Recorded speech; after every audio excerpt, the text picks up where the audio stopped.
and chat a little bit. It is Wednesday today. I don't think I recorded anything yesterday, so sorry about that.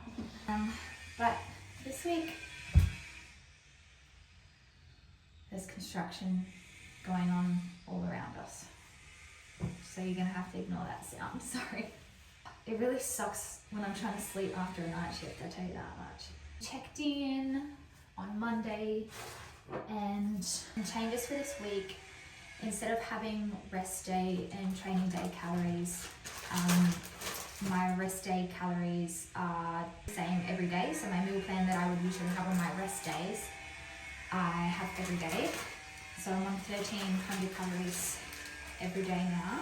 And for this week I have a deload. So I'm not training until Saturday. So 3 of my training sessions is pulled for the week, including cardio. So I'm only doing cardio 2 days this week for those 2 training sessions. And I feel like it's come at a good time because I'm quite sore. And after that posing workshop I had the other day, I'm quite sore. So I think it's come at a good time. I remember I said last week, I thought maybe I'd have a free meal this week, but that got pulled as well. Taylor said potentially next week. So the only reason that I was pretty keen on that is because I didn't plan anything for my birthday and for Valentine's Day and just for a nice anniversary. Because I was like, well, I have a free meal planned for next week, I'll just wait until then. But then it got pulled. So I'm hopeful that next week there will be one and we can do a little bit of a celebration. Bit late, but better late than never. I'm only ever gonna want what's best for me in regard to my progression. But I ended up losing 500 grams from lowest weight to lowest weight last week. Taylor's sort of said that that's sort of what we want to be averaging at from now on. Today I'm going shopping with Jasper's mum for my birthday, which is nice. And yeah, no training today, so I've just been cleaning the house this morning, and I might even go to the gym tonight with Jasper just to do steps and some posing. But yeah, considering it's a deload, I don't want to be pushing the posing too much every day because I think that's partially why I'm so sore as well.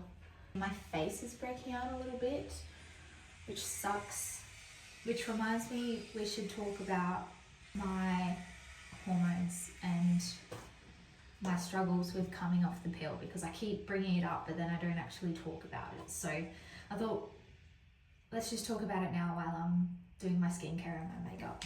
So forgive me because I don't remember exact times, but so I went on a ramble and then my phone went out of storage as usual.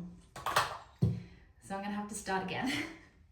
I didn't get too far in, but yeah, I don't remember exact times of when this all happened, but basically when I was about 16 or 17 I went on to the contraceptive pill. I did start on some basic one, and then I moved on to Estelle because I did have a little bit of teenage acne and that one seemed to help.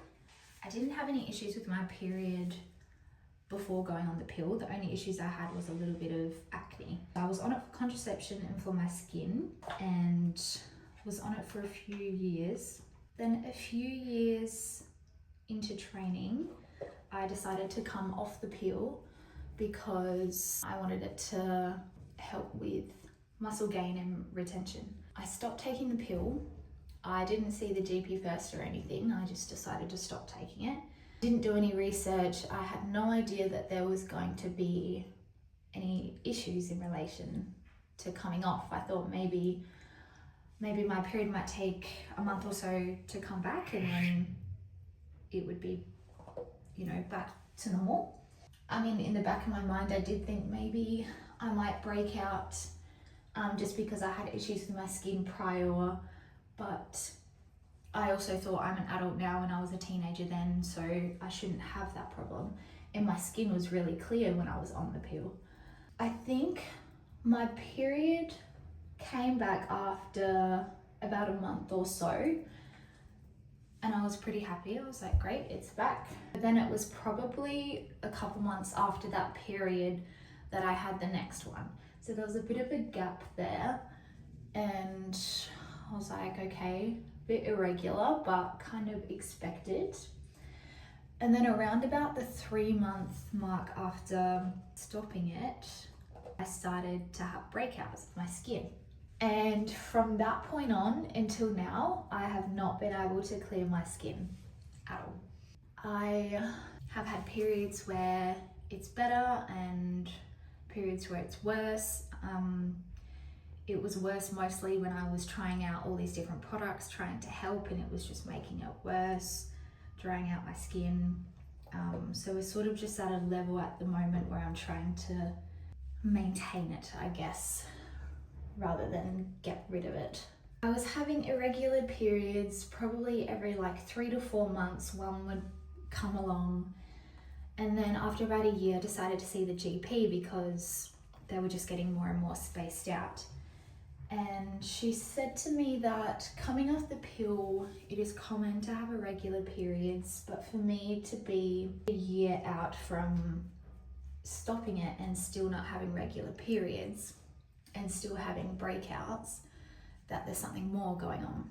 So we did like an internal ultrasound and did my bloods, and all of it came back normal. All of my hormones were within like normal limits. I don't know what it would sit at as a baseline, so technically it could be higher or lower than what it normally is, but it was with normal parameters, so it was considered normal. I didn't have any cysts on my ovaries or anything else that was concerning for my ultrasound, but considering I'm not within that post-pill cessation period, she just diagnosed me with PCOS.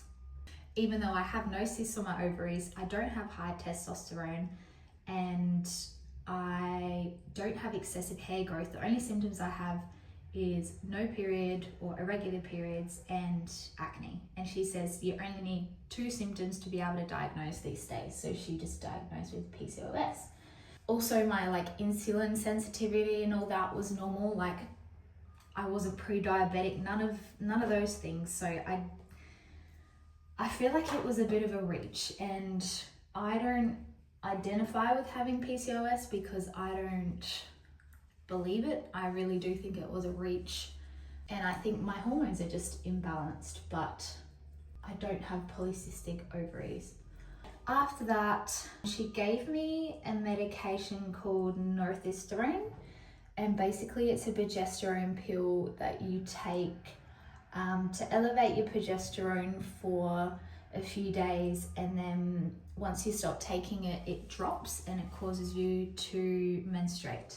And where that is not a real period still, it's just going to help shed the uterine lining and reduce my risk of cancer and all that stuff. So she said to me every 3 to 4 months, or like 4 to 5, if you don't get a period, take this pill.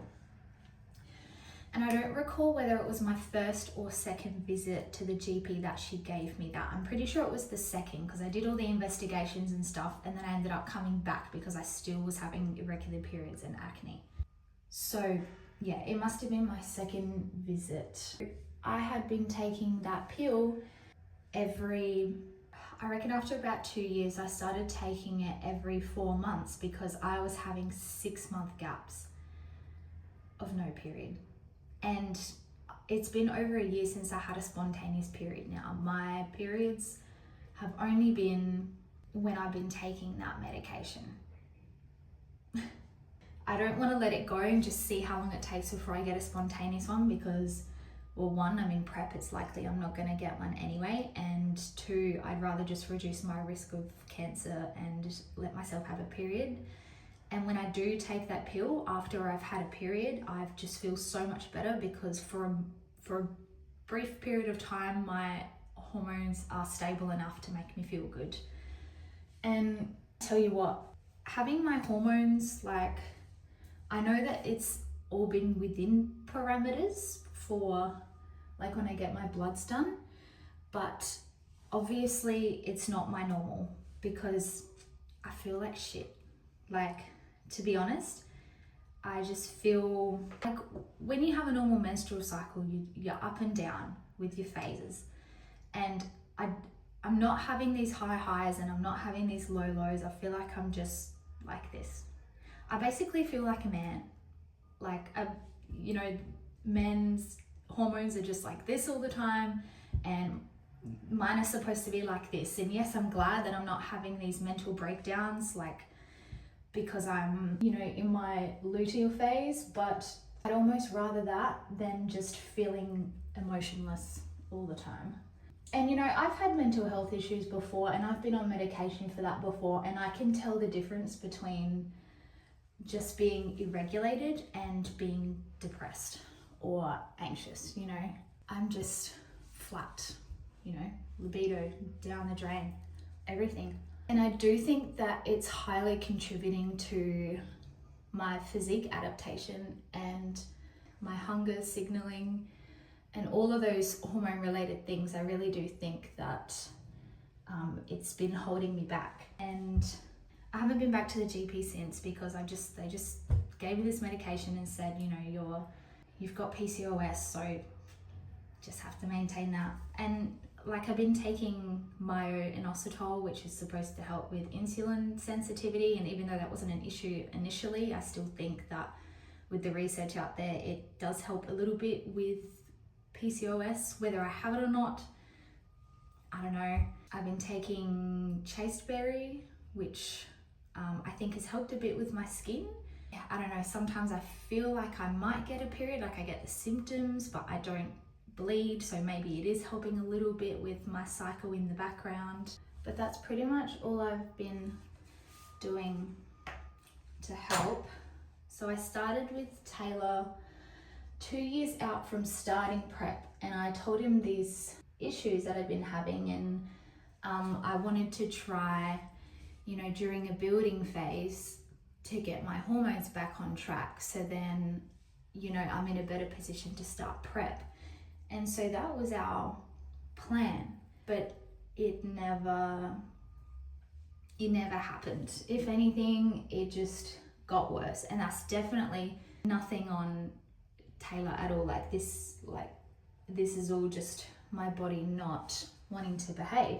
You know, like I could have seen a naturopath or something, but I feel like it's just, with my goals of competing, it just wouldn't be appropriate, because they would probably just tell me to rest more and to take these supplements and to eat these different foods, and I know my priority should be my menstrual cycle, but my priority at the moment is competing. I've been trying to fix it to the best of my ability whilst also training to compete, because obviously I know that not eating enough and overtraining is probably not gonna help my situation. Yeah, I think it's just gonna be one of those things that we're gonna have to try and sort out after I compete. But that's pretty much my story. Why I've been having skin issues, why I feel so flat, why I probably don't have as good as a physique as I should after, you know, training for years. But I'm super proud of myself, and to be able to get through a second degree and working, building a house, training to compete, being in prep, all while I'm so irregulated is actually, like, you know, I'm proud of myself. It's hard, but I definitely do think it's going to be something I will prioritize after I compete, because I don't know when I'm going to get my period back and whether I'm ovulating, because obviously that's going to affect my fertility. And ideally, I would like to have children in the next few years, and who knows how long it'll take. The GP, which I don't trust what she was saying, she said that I will probably have trouble conceiving. See where that takes me when the time comes. A lot of women lose their period at a certain amount of weeks out from competing, and I never had one in the first place, so I guess I'll never know at what point I would have lost my period. But you know, everything, for those women, everything slows down at that point because, you know, your body's just trying to keep you alive. And I feel like my body's just slower in general in progression because of it, which sucks. But if anyone's ever had any of these issues, has done anything that has helped, or has any questions, like, please don't hesitate to DM me. I'm happy to talk about it more, go into more depth, or like I'm open to trying things if it, you know, fits with me being in prep or training. I'm hoping that maybe when I give myself a break at some point, my body might just sink back up again and, you know, things will be fine and dandy, but I don't want to be too optimistic because I don't want to let myself down and just be hopeful that that's how it's going to go. I did a lighter skin tint because my tan was starting to fade, but I feel like it's too light and I should have done the darker one.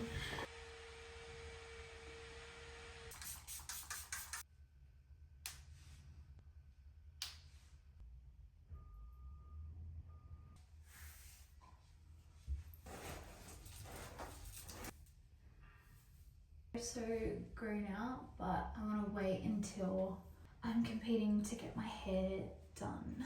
It's all fresh. All right, talk to you later.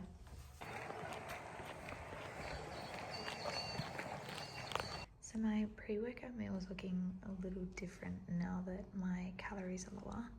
It is 70 grams of cooked chicken. We've got 150 of pumpkin, 30 of lettuce and 30 of cucumber, and I've just seasoned it with some garlic and some lemon juice.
Saturday today. I'm gonna go train back and shoulders and I'm gonna take you with me. So yesterday I went to the gym, as you saw. I did some posing, and the thing was I forgot that I was still in a deload. For some reason the night before I was like, oh, back to the gym tomorrow.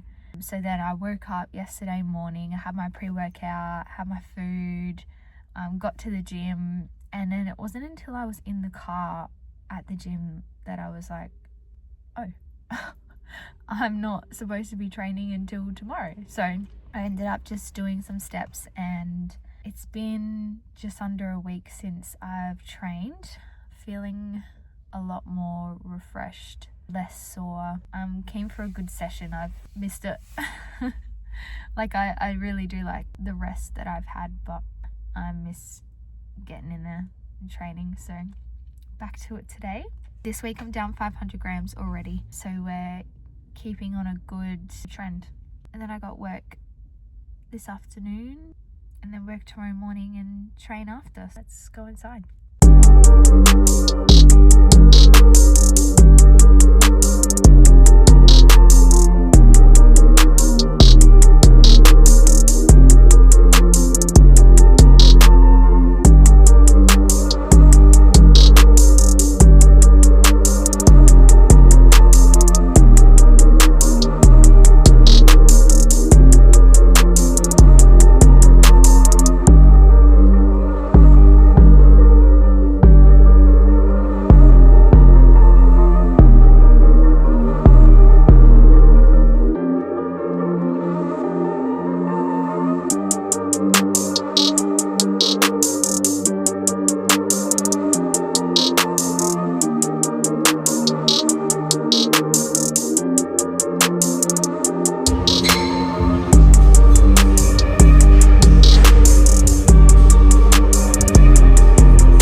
frizzy washed hair and the really bad skin.